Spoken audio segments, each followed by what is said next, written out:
When I was 16, I decided I wanted to become a warrior. I already knew how to fight, and I fought well. I wanted to protect the pack and be a force to be reckoned with when it came to our enemies. I worked my ass off for the next 2 years, and when I was 18, I was the top-ranked and only female fighter in our pack. I became close friends with Kane and Genevieve around this time, as Kane was my sparring partner and Genevieve was the one tending to most of my injuries. Then came the best thing that was ever asked of me. The Alpha and Luna asked me to be their guard. They knew I had worked so hard and rewarded me with one of the more elite jobs in the pack. I knew I was made for this, and I gladly accepted without hesitation. I was to be almost like their personal bodyguard and defend them if they were to ever be in danger. Little did I know that I would fail miserably.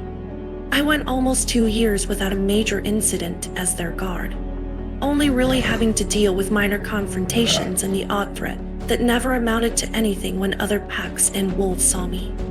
I scared people. They knew what I was capable of and knew getting into it with me would mean a whole world of hurt. I was a force to be reckoned with, and people knew it. Just after I turned 20, the Alpha and Luna wanted to go out for a run. It wasn't anything out of the ordinary. We would all shift in, drawn out near the pack lands. I usually ran with them to let Zealous out, but I was also watching for any trouble that might come our way. There had been reports of a surge of rogues all over, so I needed to be on alert.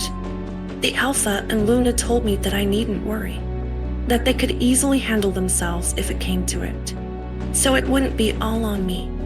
But we never even made it out for the run. As soon as we passed the pack boundaries, I felt something was off, and sure enough, rogues came out of the tree line faster than I could react.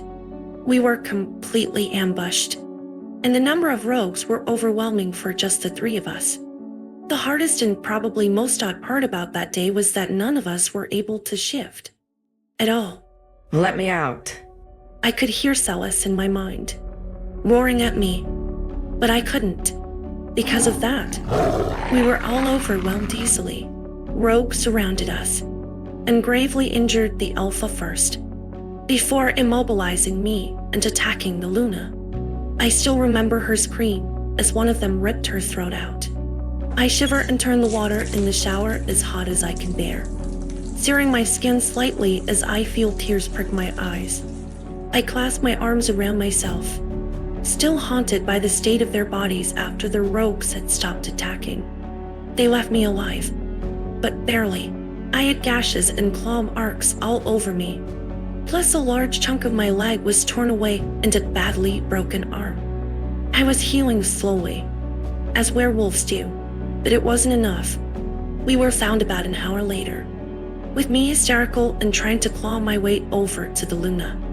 I was taken to the infirmary to heal, and I reported what had happened to the Beta and Cole, who was devastated and demanded answers from me. I told him, Cole, I was very sorry, but we couldn't shift. However, Cole said to me, "Shut up. I don't believe you at all."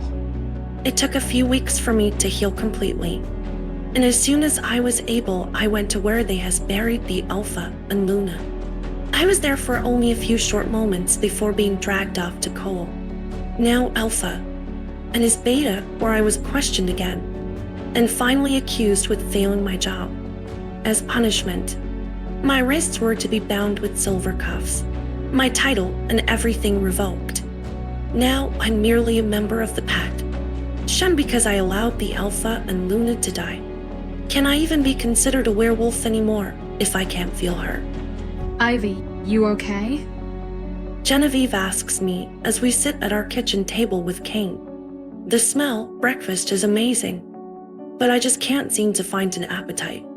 I push my food around my plate before looking up at her. Yeah, just had a shit sleep is all. You should eat. She says, concerned, and I can't blame her. I should eat to keep up my strength, considering I don't know what I will be asked to do or subjected to.